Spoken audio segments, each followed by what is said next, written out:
Lectura de los Hechos de los Apóstoles. En aquellos días, Pedro y Juan subieron al templo para la oración de las 3 de la tarde.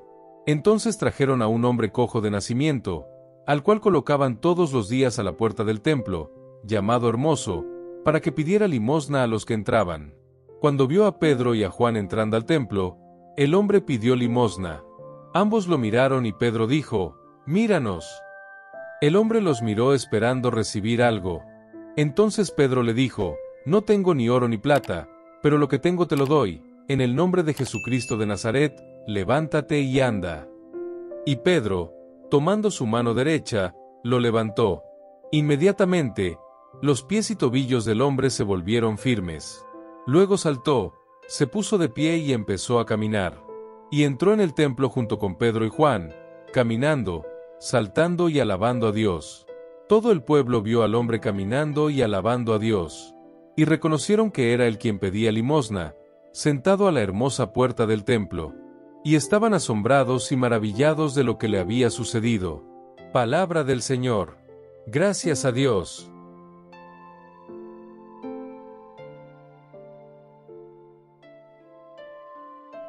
Proclamación del Evangelio de Jesucristo según San Lucas. Gloria a ti, Señor. Ese mismo día, primero de la semana, 2 de los discípulos de Jesús se dirigían a un pueblo llamado Emaús, a 11 kilómetros de Jerusalén. Hablaron de todas las cosas que habían pasado. Mientras hablaban y discutían, el mismo Jesús se acercó y comenzó a caminar con ellos. Los discípulos, sin embargo, estaban como ciegos y no lo reconocieron. Entonces Jesús preguntó: «¿De qué habláis en el camino?». Se detuvieron, con caras tristes, y uno de ellos, llamado Cleofás, le dijo: «¿Eres tú el único peregrino en Jerusalén que no sabe lo que ha sucedido allí en estos últimos días?». Él preguntó: «¿Qué es?».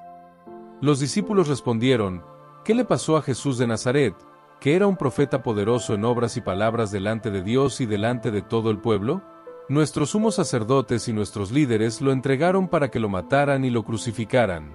Esperábamos que liberaría a Israel, pero a pesar de todo, ya han pasado 3 días desde que sucedieron todas estas cosas. Es cierto que algunas mujeres de nuestro grupo nos dieron un susto. Fueron al sepulcro de mañana y no encontraron su cuerpo. Entonces regresaron, diciendo que habían visto ángeles y que afirmaban que Jesús estaba vivo. Algunos de los nuestros fueron al sepulcro y encontraron cosas como las mujeres le habían dicho, pero nadie lo vio». Entonces Jesús les dijo: «Qué tontos sois y qué tardos para creer todo lo que los profetas han dicho. ¿No debería haber sufrido Cristo todo esto para entrar en su gloria?». Y, comenzando por Moisés y pasando por los profetas, explicó a sus discípulos todos los pasajes de la Escritura que hablaban de él. Cuando llegaron cerca del pueblo a donde se dirigían, Jesús fingió ir más lejos. Pero ellos insistieron en Jesús, diciendo: «Quédate con nosotros, que ya es tarde y se acerca la noche». Jesús entró para estar con ellos. Cuando se sentó a la mesa con ellos, tomó pan, lo bendijo, lo partió y se lo repartió. Entonces los ojos de los discípulos se abrieron y reconocieron a Jesús. Jesús, sin embargo, desapareció de su vista.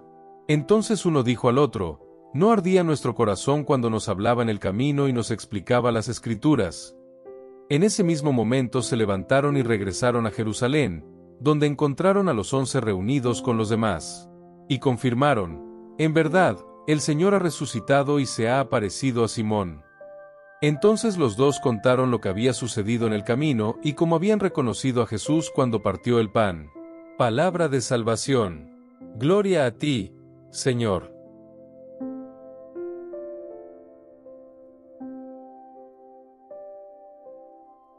Queridos hermanos y hermanas en Cristo, imagina por un momento que estás sentado al costado de un camino. Cada día, durante años, te encuentras en el mismo lugar, viendo pasar a la gente, extendiendo la mano en señal de súplica.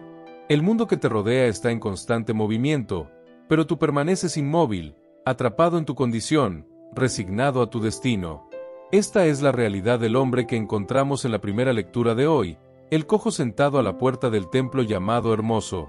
Ahora, imagínate en otra escena. Estás caminando por un camino, con la cabeza gacha y el corazón apesadumbrado. Los sueños que acariciabas fueron aplastados, las esperanzas que habías disipado como niebla bajo el sol. Te estás moviendo, sí, pero es un movimiento sin propósito, un caminar que parece alejarte solo más de la alegría y la esperanza. Este es el camino de los discípulos en el camino a Emaús, en nuestro Evangelio de hoy. Dos historias, dos caminos, una misma necesidad, un encuentro transformador con Cristo resucitado. En la primera lectura de los Hechos de los Apóstoles, vemos a Pedro y Juan subiendo al templo a orar.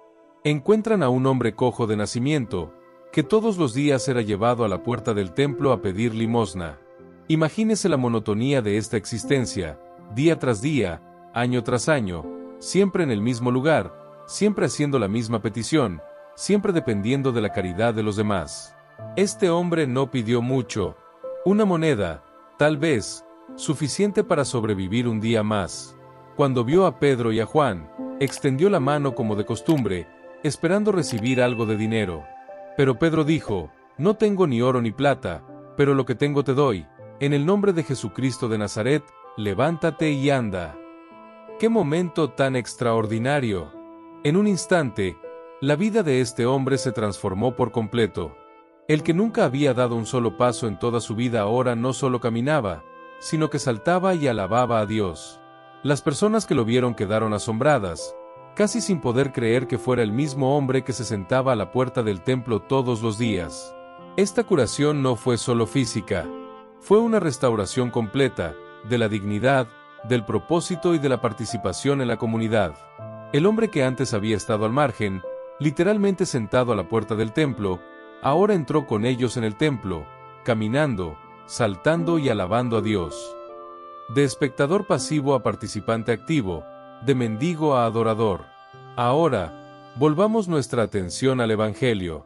Dos discípulos caminan hacia Emaús, un pequeño pueblo a unas 7 millas de Jerusalén. El texto nos dice que hablaron de todo lo sucedido, la crucifixión de Jesús, la noticia desconcertante de una tumba vacía, informes de visiones de ángeles. Sus rostros están tristes, sus corazones están cargados de desilusión y confusión. Es en ese momento cuando Jesús se acerca y camina con ellos, pero sus ojos no podían reconocerlo. ¡Qué misteriosa ceguera espiritual! Jesús mismo está allí, a su lado, pero no pueden verlo. ¿Con qué frecuencia sucede esto en nuestras propias vidas? ¿Cuántas veces Jesús camina a nuestro lado, hablándonos a través de los acontecimientos de nuestras vidas, a través de las personas que conocemos, a través de su palabra y, sin embargo, no lo reconocemos? Estamos tan absortos en nuestras preocupaciones, tan fijos en nuestras expectativas, que no notamos la presencia divina que nos acompaña. Jesús pregunta a los discípulos de qué están hablando y ellos le cuentan los acontecimientos recientes y concluyen con una frase reveladora: esperábamos que fuera el quien redimiera a Israel. Esperamos. Tiempo pasado. Sus esperanzas estaban en el pasado, sepultadas con Jesús en la tumba. Es entonces cuando Jesús hace algo extraordinario. No se revela inmediatamente. En cambio, comienza a explicar las Escrituras, mostrando cómo todo lo que sucedió estuvo de acuerdo con el plan de Dios. Y comenzando por Moisés y pasando por todos los profetas, les explicó lo que de él se decía en todas las Escrituras. Imagínese esta clase de teología al aire libre. El propio autor de las Escrituras las interpreta, revela su significado más profundo, teje los hilos dispersos de la historia de la salvación en un solo y glorioso tapiz. No es de extrañar que los discípulos dijeran más tarde: ¿no ardía nuestro corazón cuando nos habló en el camino y nos explicó las Escrituras? Cuando llegan a Emaús, Jesús intenta seguir adelante, pero los discípulos insisten: quédense con nosotros, porque ya es tarde y el día declina. Jesús acepta la invitación y es en la mesa, al compartir el pan, que finalmente se abren los ojos y lo reconocen. En el mismo momento, Jesús desaparece de su vista. Los discípulos no pierden el tiempo. Aunque es de noche, se levantan y regresan a Jerusalén para compartir la noticia con los demás. Los que se alejaban de Jerusalén, abatidos y desanimados, ahora regresan con pasos apresurados, corazones ardientes y rostros radiantes. Fueron transformados por el encuentro con el resucitado. Dos historias, dos encuentros transformadores. El cojo que ahora camina y salta alabando a Dios. Los discípulos desilusionados que ahora regresan corriendo a Jerusalén, llenos de alegría y de esperanza renovada. En ambos casos, vemos una transformación completa, física, emocional y espiritual. ¿Y qué nos dicen hoy estas historias? Nos recuerdan que, independientemente de nuestra condición actual, ya sea parálisis física o espiritual, desilusión o desesperación, un encuentro con el Cristo resucitado tiene el poder de transformarnos por completo. Como el cojo, muchos de nosotros estamos sentados al borde del camino, pidiendo tan poco a la vida, resignados a nuestra condición limitada. Quizás estemos atrapados por adicciones, por relaciones tóxicas, por patrones de pensamiento negativos, por miedos paralizantes. Día tras día, nos quedamos en el mismo lugar, viendo pasar la vida, cogiendo las migajas cuando nos espera un festín. A ellos, Pedro y Juan dirían hoy: no tengo ni oro ni plata, pero lo que tengo os doy, en el nombre de Jesucristo de Nazaret, levántate y anda. El poder del nombre de Jesús todavía obra milagros hoy. Todavía levanta a los caídos, todavía cura a los enfermos, todavía restaura vidas destrozadas. O tal vez seamos como los discípulos de Emaús, avanzamos, sí, pero en la dirección equivocada, cargando con el peso de la desilusión, incapaces de ver que el mismo Jesús camina a nuestro lado. Quizás estemos tan obsesionados con nuestras propias expectativas frustradas que no reconocemos los movimientos de Dios en nuestras vidas. Para ellos, Jesús haría hoy lo que hizo con los discípulos: caminar con nosotros, abrirnos las Escrituras, revelarse al compartir el pan. Él convertiría nuestra desilusión en esperanza, nuestra tristeza en alegría, nuestros reveses en progreso. Lo que estas historias tienen en común es que en ambas la transformación se produjo a través de un encuentro personal con el poder del Cristo resucitado. No fue gracias a sus propios esfuerzos que el cojo se levantó y caminó, ni fue gracias a su propia sabiduría que los discípulos recuperaron la esperanza. Era el poder de Cristo obrando en y a través de ellos. Y este mismo poder está disponible para nosotros hoy. En la Eucaristía que celebramos, Cristo se nos revela compartiendo el pan, tal como lo hizo con los discípulos de Emaús. En la palabra de Dios que proclamamos, Cristo nos habla, así como habló a los discípulos en el camino. En la comunidad de fe que formamos opera el poder de Cristo resucitado, tal como operó a través de Pedro y Juan. Entonces, mis queridos hermanos y hermanas, ¿en qué condición os encontráis hoy? ¿Estás paralizado, sentado al costado del camino, conformándote con menos de lo que Dios quiere para ti? ¿O se está moviendo, pero en la dirección equivocada, cargando con el peso de la desilusión y la confusión? Independientemente de tu respuesta, debes saber que un encuentro con Cristo resucitado tiene el poder de transformar tu realidad. Que nosotros, como el hombre sanado, entremos al templo caminando, saltando y alabando a Dios. Que nosotros, como los discípulos de Emaús, reconozcamos a Cristo al compartir el pan y corramos a compartir la buena nueva con los demás. Y que el poder del Cristo resucitado continúe obrando en nosotros y a través de nosotros, transformando no solo nuestras vidas, sino el mundo que nos rodea. Que la gracia y la paz del Señor Jesucristo, el amor de Dios Padre y la comunión del Espíritu Santo estén con todos vosotros. Amén.